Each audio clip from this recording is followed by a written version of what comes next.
Well, MPs are heading back to Westminster following the Christmas break, and the focus is again on Brexit. But Parliament will feel very different following the general election. Our political editor Paul Baltrop has been looking at what happens between now and our departure date on the 31st of January.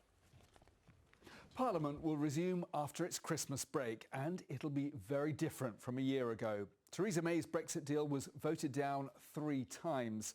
Her successor as Prime Minister, Boris Johnson, will have no problem getting his EU withdrawal agreement bill through the Commons this week. Not only does he have all his Conservative MPs on board, but their numbers were swollen by the election, with new faces including Siobhan Bailey, who won Stroud.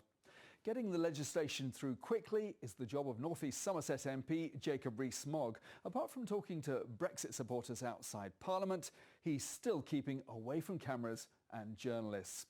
Another West MP with a prominent role will be Thangam Debonair of Bristol West. She's been promoted to be a shadow Brexit minister and will be leading the charge against the government's plans. But all expect the bill to pass and Britain to formally leave the EU at the end of the month. We'll then have until the end of the year to negotiate a whole new trade deal with Europe. And that time will fly past. Thank you, Paul. What might it all mean for our health service, farmers and local businesses? With me are Matt Griffiths from Business West. That's an organisation which looks after companies and represents them. James Small from the National Farmers Union. He's a farmer himself. And in our London studio is Dr. Leila McKay from the NHS Confederation, which represents organisations across the health service. Thank you all for coming. A happy new year. Now, this deal has got to be approved, hasn't it, by our Parliament, which it will be, and the EU Parliament. So perhaps there's some uncertainty about that. So let's start with you, if we could Dr. McKay. I mean, has the NHS now stopped planning for a no-deal Brexit in a few weeks' time?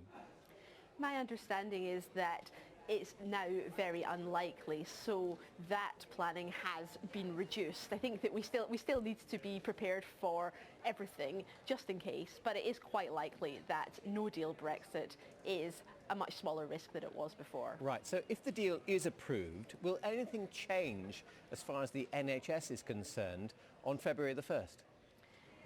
The point of the transition period is that during the transition period, things will feel pretty similar. And it's during that transition period that everything has to be discussed and negotiated. So all the things that we were worried about in a no-deal Brexit, because they were immediately going to stop, things like the smoothness of bringing medicines and medical devices in and out of the country, things like getting healthcare if you happen to be in the EU as a British citizen, access to research, access to these really key alert systems for international health threats. We will still have all of that until the end of the year, and what the negotiating period now is going to do is figure out what's going to happen after that.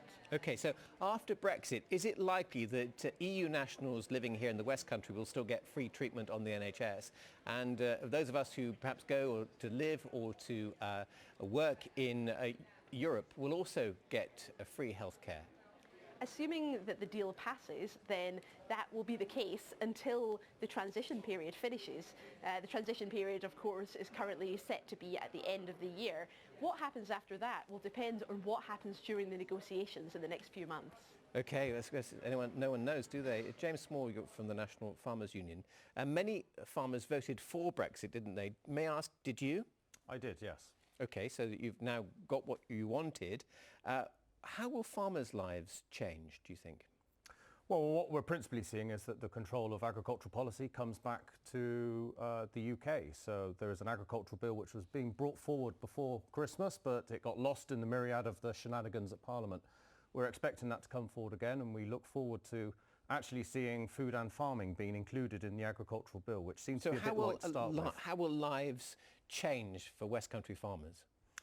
Well, as your previous speakers, for the first year, there won't be much change. We're going to carry on as is. What we're then going to see is a change in the systems that will be in place. And what we're looking at is that we want to be able to supply British produce to the British consumers. We want to be able to see a strengthening of the grocery code adjudicator to ensure that consumers are able to make free and clear choices. And the real key to this is going to be what future trade deals are done to ensure that the goods we produce here are not being undercut by goods that are imported that simply we wouldn't be allowed to produce here. I guess, but West Country farmers, if they want to export into the EU, will have to comply with certain standards. But what about food that might come in, say, from America to here? Well, absolutely. We have some world-leading standards here when it comes to food production, and we're really keen to maintain these. And the government has said that there will be no undercutting of our standards. Now, that's good. But what we don't want to see is goods being imported via a trade deal that are produced to standards that would simply be illegal here. All that is going to do is export our environmental conscience. We don't want to see that. We have a great record here. We can do more. We can work more with the environment when it comes to climate change, sustainable sourcing of food, everything we can do here. Do you any regrets about voting for Brexit instantly, or was it the right thing? The reason why I voted for it is still the right thing. Nothing's changed in that. Okay. But Matt, one thing that the NHS will need, as we heard from the doctor, and farmers will need, is labour. Yeah. Now, what are your concerns about that, or your hopes? So we saw a white paper on migration last year, which puts forward some proposals about what the future migration regime would look like. We were concerned that they were quite restrictive, and we did a study, which you covered in fact, which said that if you looked at the current EU workers within the west of England, Bristol area, if they were to reapply, 75% wouldn't be eligible to come back if they were reapplying. So we're concerned it's got quite a high salary threshold of 30,000, but also the requirements for skills and qualifications is quite high. I'm not sure that it's £30,000 now, is it? I thought that had been done away with. Exactly. So that was in the initial white paper, but now there's going to be a really active debate over the next 6 months beyond farmers that. need labour as well, don't they? Particularly in Again, it's seasonally. another piece of legislation coming forward, the immigration bill. We absolutely need access to a skilled workforce on farms up across the country, certainly in this region. So it's really important that we're able to have access to that labour from wherever they come from in the world. Okay, let's go back to Dr McKay in London. Are there any signs that the number of people coming to work in the health service from the EU are falling away? I think there are concerns about that, yes. I think everybody is really looking to see what the new system is going to look like. But in the case of health, it's not just health that is worrying, it's actually also the social care system. So if we have high salary caps, that might be okay for some of the more senior health workers, but really where we really need people is some of the more, the less well paid health workers and also people from within the social care system. And we want to make sure that whenever we come up with the solution to this immigration question, it's something that really works for our needs. All right, well, we will come back to this many times, I'm sure. For now, thank you all very much indeed. Liz.